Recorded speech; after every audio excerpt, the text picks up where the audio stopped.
Welcome to the Post Shift Podcast, your raw look at the hospitality industry, brought to you by SHC.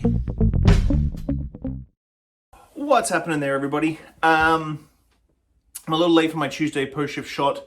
I've been moving and the whole new office and everything. If you follow my personal Instagram, you'll know exactly what I've been going through. So World's Best 50 just got announced last week, and surprisingly enough, I did an episode about World's Best 50 this time last year, because guaranteed every single time World's Best 50 or Tales of the Cocktail or something like that comes out, you will hear the complaints from smaller markets going, we don't get represented, and especially here in Canada. Canada is super underrepresented when it comes to the World's Best 50 and Tales of the Cocktail.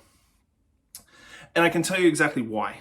So we are a very small market. We have a population less than California in the US. We're a very small market as a whole, as a country. We're a small market. Now, I've been fortunate enough that 10 years ago, I got nominated back-to-back for World's Best Hotel Bar, top 4 at Tales of the Cocktail. I do believe that we're still the only Canadian bar ever to make it to the top 4 at Tales.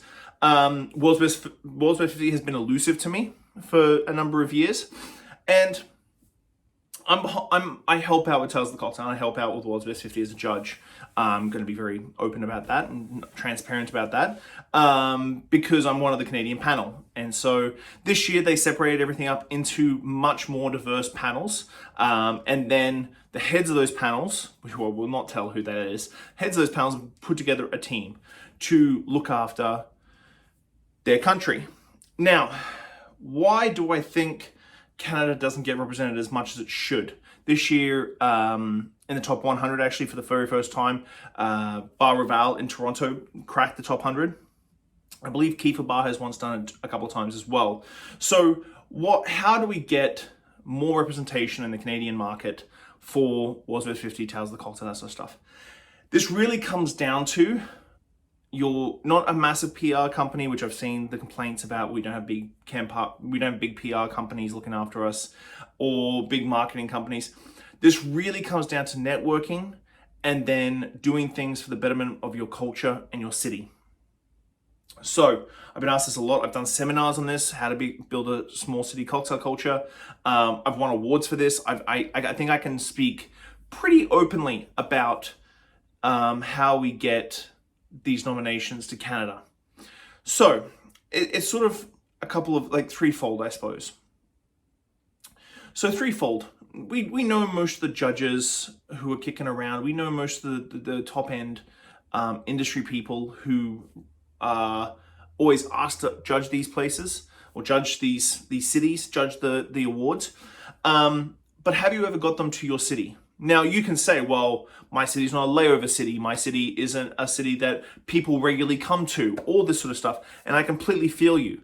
But have you ever thought about doing educational seminars? And this is how Clive's, I'm going to give you the formula on how Clive's got a top 4 in 2011, 2012 as World's Best Hotel Bar against the Savoy, the Connaught. The Connaught won top 1. Congratulations, Argo and the team for World's Best 50. This is the recipe recipe I used to get to that. 1, ask big players to come to your city. Jim Meehan's, Philip Duff's, the Dale DeGroff's, the Julie Reiners, the Audrey Saunders, the Robert Hesses, so on and so forth. Ask them to come to your city. Invite them. Ask them how much it's going to cost. Then you figure out how you can get sponsored, or you pay for it. Then you do one or two things. You do an educational seminar for both your bartending community as well as your general public. Now, this is very important.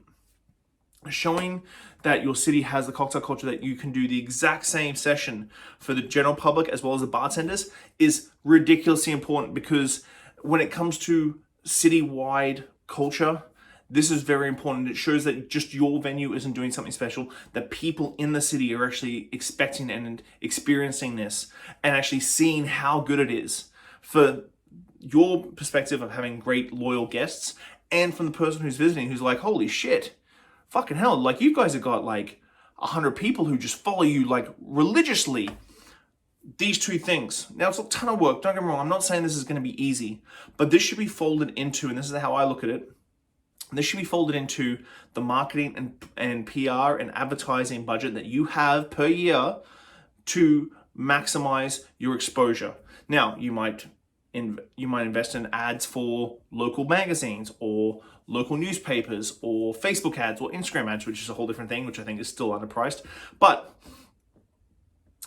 using a lot of this budget to showcase your city, showcase the people you have in it, showcase the bartenders you have in it. That person comes and visits 10 of the bars that you sort of want to showcase in the city over 2 days or 3 days. This is more important long term to make your reach out there. When people talk about Canada, they talk about Clive's. They talk about Bar Raval. They talk about Kiefer Bar in Vancouver. Clive's is in a city of 168,000 people. Do I think that I can do it again? It's getting much, much harder to get that spread because South America is really blown up. South America is blown up big time. But I've built up this rapport with my clientele. I built up this rapport with the network that I've taken. But the first thing you have to do is ask, do you want to come to my city and do a seminar? Can I get a brand sponsored? Do I do a general public seminar and industry seminar? Yes and yes. This way, that person goes away like feeling your city, that they're like, holy shit, Saskatoon has got a freaking gangster cocktail scene, or Calgary, Edmonton, or Toronto, or Halifax. This is how we do it. And this is all part, like people go, oh, I don't want to play the game, da da da da. This is not a game. This is marketing. This is advertising. This is not an addition to the game. It's another element of your marketing and advertising that needs to do. Reach out. You can be doing great things. But Canadians don't have this sort of patience to get up on the rooftops and scream it from the rooftops like, hey, I'm doing cool shit here. You've really got to put it in front of people. Canada is a small market as a whole. We have huge swaths of land between major capital cities. So these are my pointers. Get as many high-ranking, influential people into your city to check out your city, to check out your bar, make your bar the epicenter. Do a seminar just for industry and a seminar just for general public. Trust me, you will be shocked and surprised how many general public people will come along and really start following what you do. And 5, constantly live by the rule that the worst thing someone can say is no. So, I've already said it. Canada is underrepresented in the world's best 50. Canada's underrepresented in Tales of the Cocktail. But I do believe that we're so polite that we don't like screaming from the rooftops of how good we are.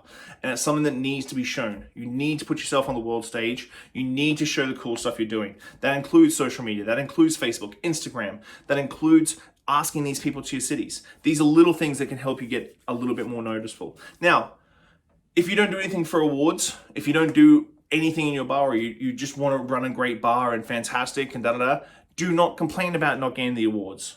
Because if you're doing it not for the awards, which I don't do it for the awards, but I sure as hell know in Victoria, an award like World's Best 50 or Tales of the Cocktail, it's going to put bums in my seats and put money in my pocket.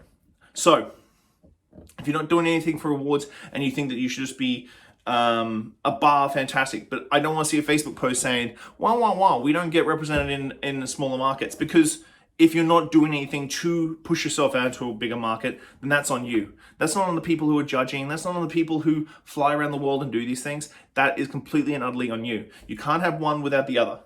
But this is my post-shift shot. I'm going to upload this very shortly. Thank you very much, guys. I'm back. I have my bar and my studio all set up. I'll chat to you real soon. Bye. Thanks for listening, Post Shifters. I hope you enjoyed that episode. I really enjoy sitting down with friends and peers and just chatting about the industry and getting down to the nuts and bolts of what's really going on out there. Make sure you like, subscribe, comment, everything on all the platforms. Just hit it up and I'll do my best to answer any queries or questions you have. I'll see you next week, guys. Bye.